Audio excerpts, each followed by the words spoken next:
জাতীয় প্রেস ক্লাবের সামনে বেসরকারি শিক্ষকদের ওপর পুলিশের আক্রমণের অভিযোগ উঠেছে। এ সময় তাদের উপর লাঠিচার্জ এবং সাউন্ড গ্রেনেড ছোড়া হয় বলে জানান আন্দোলনকারীরা। সকালে জাতীয় প্রেস ক্লাবের সামনে নন এমপিও শিক্ষা প্রতিষ্ঠান এমপিও ভুক্তির দাবিতে নন এমপিও সংগঠনে মোর্চা সম্মিলিত নন এমপিও ঐক্য পরিষদ এর উদ্যোগে শিক্ষকদের লাগাতার অবস্থান কর্মসূচি শুরু হয়। বেসরকারি শিক্ষক নিবন্ধনে প্রিলিমিনারি এবং লিখিত পরীক্ষায় উত্তীর্ণ হয়ে মৌখিক পরীক্ষায় বসার জন্য নির্বাচিত হয়েছিলেন ৮৩,৮৬৫ জন প্রার্থী। ৪ জুন চূড়ান্ত ফল প্রকাশিত হলে তাদের মধ্য থেকে ৬০,৫২১ জন প্রার্থী উত্তীর্ণ হন। অনুত্তীর্ণ ২৩,০০০ প্রার্থীর একাংশ সকাল থেকে জাতীয় প্রেস ক্লাবের সামনে অবস্থান নিয়ে তাদের উত্তীর্ণ ঘোষণা করে শিক্ষক নিবন্ধন সনদ দেওয়ার দাবি জানান। এ সময় তাদের উপর পুলিশ হামলা করে বলে জানান আন্দোলনকারীরা।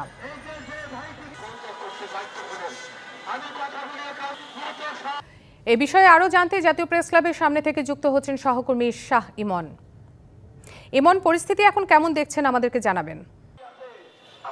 তাসনুভা, আমি আপনাকে একটু বলি, সেটি হচ্ছে যে সকাল থেকেই এই প্রেস ক্লাবের সামনে মূলত দুইটি শিক্ষক সংগঠনের কর্মসূচি ছিল। একটি হচ্ছে নন এমপিওভুক্ত শিক্ষকদের একটি সংগঠন, যারা এমপিও ভুক্তির জন্য দাবি জানিয়ে আসছিল দীর্ঘদিন ধরে।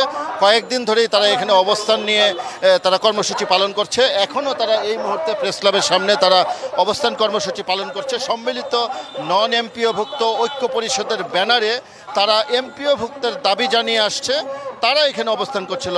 আর এটা ওইটা না, কাপড় ধোয়ার একটাই সলিউশন, চাকা অল ইন ওয়ান। আর ঠিক এর পাশেই আরেকটি সংগঠন, শিক্ষক সংগঠন, যারা সারা বাংলাদেশে প্রিলিমিনারি এবং লিখিত পরীক্ষায় উত্তীর্ণ হয়েছে বেসরকারি শিক্ষক হিসাবে নিবন্ধন পরীক্ষায়। সেই নিবন্ধন পরীক্ষায় ৮৩,০০০ পরীক্ষার্থীর মধ্যে ২৩,০০০ উত্তীর্ণ হতে পারেনি।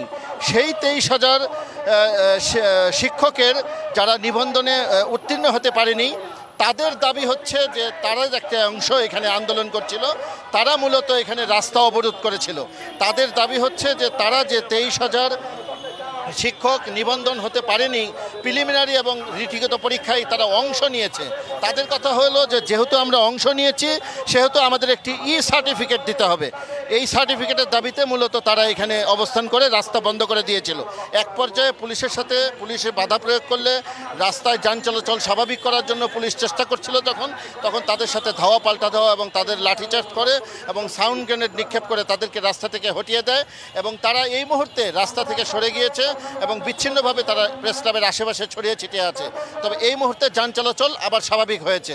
আর এমপিও ভুক্তির জন্য যারা আবেদন করছে তারা প্রেস ক্লাবের একপাশে রাস্তার ফুটপাতে অবস্থান নিয়ে তারা তাদের দাবি জানাচ্ছে। এই মুহূর্তে যান চলাচল আবার স্বাভাবিক হয়েছে এবং পুলিশ সদস্য সতর্ক অবস্থায় রয়েছে। ধন্যবাদ জানাচ্ছি আপনাকে।